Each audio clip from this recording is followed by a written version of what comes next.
What's going on, y'all? Psych Perspectives, Geo Fucks. You knew I was going to be making a video about this sooner or later. I'm talking about Zaya Wade and her parents, Dwayne Wade and Gabrielle Union. Zaya Wade has been in attention as she has come out, if you will, and addressed it to the public and pretty much let the public know that her pronouns are her, she, hers, right? And this is how she identifies. And I completely respect that. Being a transgender, transmasculine person myself, I totally respect that and I understand that. And I absolutely admire Zaya and admire her parents and family for standing by her and supporting her.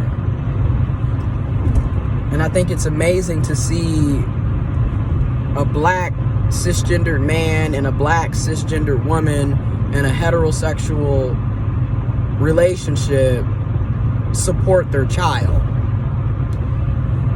Because many of us in the LGBTQ plus community who are black know all too well that in many cases we don't receive the love and support that we deserve from our so-called family and friends and community. In many cases, we are completely ostracized, kicked out of houses. There's so many LGBT youth who are homeless because their family kicked them out because of their sexuality, because of their gender identity. There's so many that are homeless. So many that, people after they come out or start living their truths, they don't have family anymore. They don't have a mom, a dad, a brother, a sister, an aunt, an uncle. They don't have that support. People will literally disown you for living your truths. So it's nice to see Dwayne Wade and Gabrielle Union support their child. And that, to me, we talk all the time about unconditional love, but in many cases, we see it throughout our lives that love is not unconditional. In fact, it is very conditional. People only love you for as long as you're doing what they want you to do, behaving the way that they want you to behave. The minute you have a mind of your own, or have a different thought process, or a different way of expressing yourself, then you are subjected to being disowned and no longer loved and supported by your so-called family, friends, and community. Now, I have to address the Boosie Badass situation. This is, and I've made videos before, but I'm about to really ramp it up. Major salute to the Rev G, Reverend Gerald Palmer. I really appreciate his commentary and his perspective and the message that he puts out and the work that he does and has done.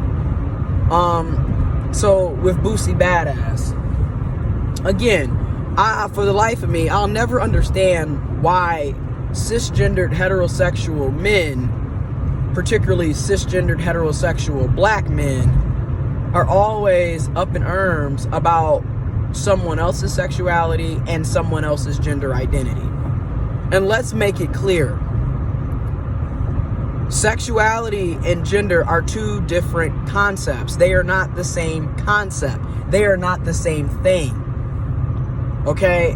And it's sad that we have to keep reiterating this, especially in the age of the World Wide Web, universal internet and Wi-Fi, especially in our privileged area of the USA, where you can literally go to Starbucks, you can go to a college campus, you can go to Walmart, you can go to McDonald's, and guess what? There's free Wi-Fi. This is very privileged, and we live in a privileged area, and we have access to free internet in many cases. Or you're on your smartphone and you have unlimited data plans So there's no excuse to be willfully ignorant in this day and age.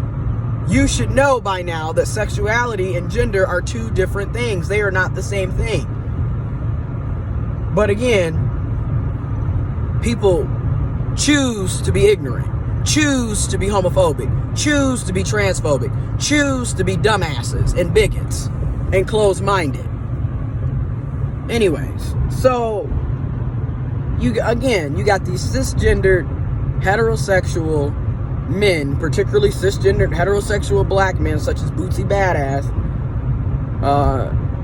Pastor Troy, and all the rest of them, who always have something to say about somebody else's sexuality and gender identity. And it makes you wonder, why are you so bothered by who someone else chooses to sleep with, or how somebody else chooses to express their gender? Why are you so up in arms about it? Why is it making you hot and bothered? If you don't care about LGBTQ plus people, and you don't care, and it's not in your business, why is it always in your mouth? Why every time you turn around, you sitting up here talking about it? It's not your child. It's not your body. It's not your life. So why is it always your discussion? And then what gets me is how y'all sit up and talk about, well, how does a 12-year-old know what their gender is or what their sexuality is? But in the same breath, wasn't Boosie sitting up talking about having strippers at his 13-year-old son's birthday because he wanted his son to get pussy?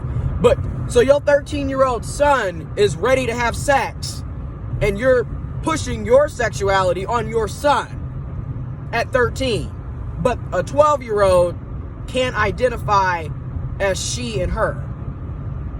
Okay. In your same logic, a lot of you are ignorant and bigoted. You're a homophobic, transphobic bastard. And this is also the same person that sits up and raps about drugs and being on drugs and I'm a killer and I'm gonna kill this nigga and I'm Bootsy Badass. You a grown-ass man calling yourself Bootsy Badass. But you're gonna tell somebody else how they can identify. But yet but let somebody police your bitch ass. Then it's gonna be a problem. Yeah, I'm going there. Like I said, a lot of cisgendered heterosexual black men are the biggest bigots in the black community. Let's really be real here. They're the ones that spread the homophobia, the transphobia, the sexism, the misogyny. Y'all sitting up here worried about people's gender and sexuality when you need to be trying to figure out why your asses are dying at alarming rates. I mean, Pop Smoke just got shot and killed in a home invasion. Nipsey Hussle was shot and killed by another nigga that looked just like him. But you so damn concerned about somebody's sexuality and gender, you need to be trying to figure out why y'all asses can't help but kill each other on a daily damn basis. How about that? Like I said, y'all worry about everything else but what you should be worried about. Go figure. Go figure. Y'all. And I know I'm going to catch flack, but guess what? I don't give a good goddamn.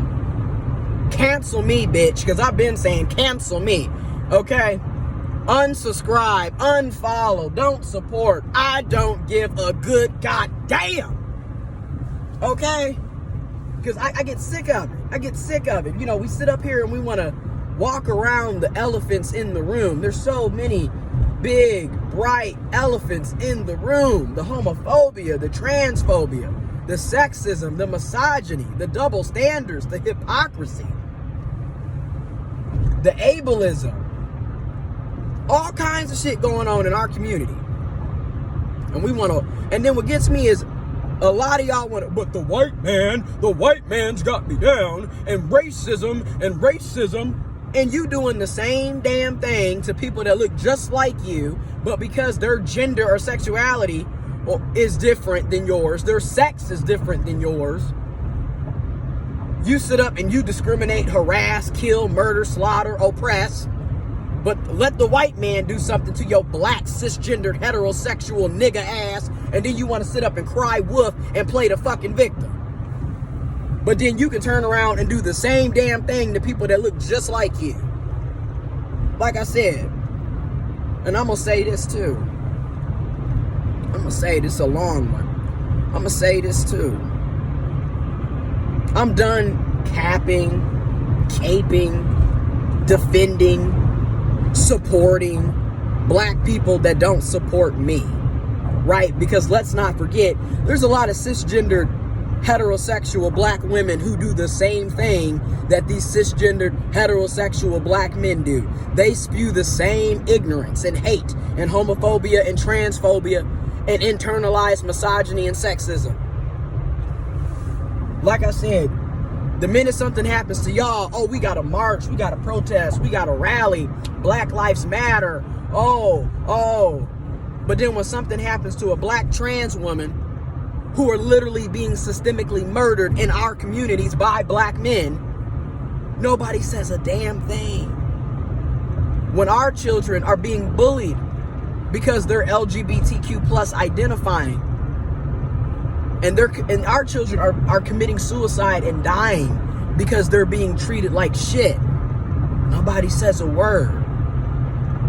When a black man and a black woman actually decides to be a parent and support their child, y'all want to crucify them. But then you got all these deadbeats, y'all don't say shit.